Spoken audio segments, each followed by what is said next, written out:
Good morning, Shri Swami Samarth. तर सुंदर दिवसाची छान अशी सुरुवात झालेली आहे. सकाळची वेळ आहे आणि चहा करत आहे. तर देवपूजा वगैरे सगळं झालेलं आहे. स्वामींची पूजा ह्यांनी केली, माझी देवपूजा पण झाली.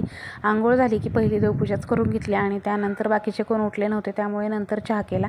तर आता सगळे उठलेले आहेत, घरातली मंडळीसुद्धा. म्हणजे समर्थ राहिलेला असतो उठायचा, हे तर काही चहा पित नाहीत, कधीतरीच माझ्याबरोबर थोडासा पितात.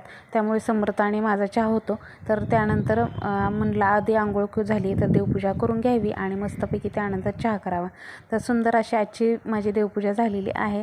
तर बघू शकता आपली सुंदर अशी आजची पूजा. तर देवपूजा झाली की घरामध्ये सकाळी सकाळी पहिलं काम जर देवपूजा झाली ना तर खूप प्रसन्न असं वाटतं आणि असं प्रसन्न वातावरण घरामध्ये खूप छान वाटतं. तर गुरुवार आहे, गुरुवार असले की छान अशी सुंदर देवपूजा. काल एका ताईने मला कमेंट केली होती की ताई तुम्ही तुमच्या उतरंडीमध्ये काय काय ठेवता. तर मी कडधान्य, हळदी, कुंकू, धणे, तांदूळ, गहू असं ठेवत असते ताई. तर तुम्हाला एखाद्या दिवशी मी ज्या दिवशी गासेल ना तर त्या दिवशी दाखवते त्यातलं धान्य बदललेलं. तर आज गुरुवार होता त्यामुळे सुंदर अशी स्वामींची पूजा ह्यांनी केली आणि जेवढी आहेत नाहीत तेवढी सगळी बागेतली फुलं तोडून आणली आणि सगळे स्वामींना वाहिली. गुरुवारीची खूप छान पूजा करतात ते.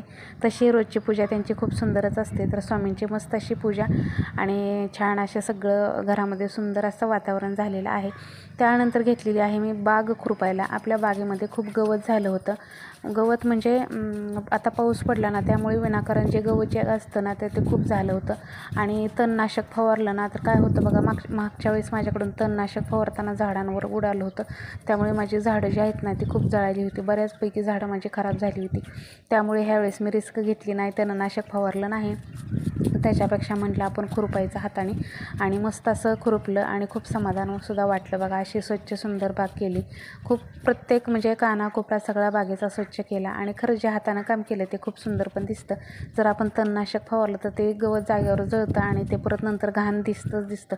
पण खुरपल्यानंतर जी बाग स्वच्छ दिसते ना तर खूप भारी वाटलं आणि मनाला समाधानसुद्धा वाटलं. आपण हातानं आपलं स्वच्छ असं काम करून घेतलं. तर अख्खी बाग जी आहेत ना ती आज खुरपून घेतली. 1.5-2 तास गेले. सगळी घरातली कामं वगैरे लवकर आटपून घेतली. स्वयंपाक पाणी, आई आलेली आहे त्यामुळे आणखीन कामामध्ये मदत झाली आणि सगळी कामं जी आहेत ती उरकून घेतली पटापट आणि आपली बाग जी आहे ती तुम्हाला दाखवतो फायनली किती स्वच्छ आणि सुंदर झालेली आहे.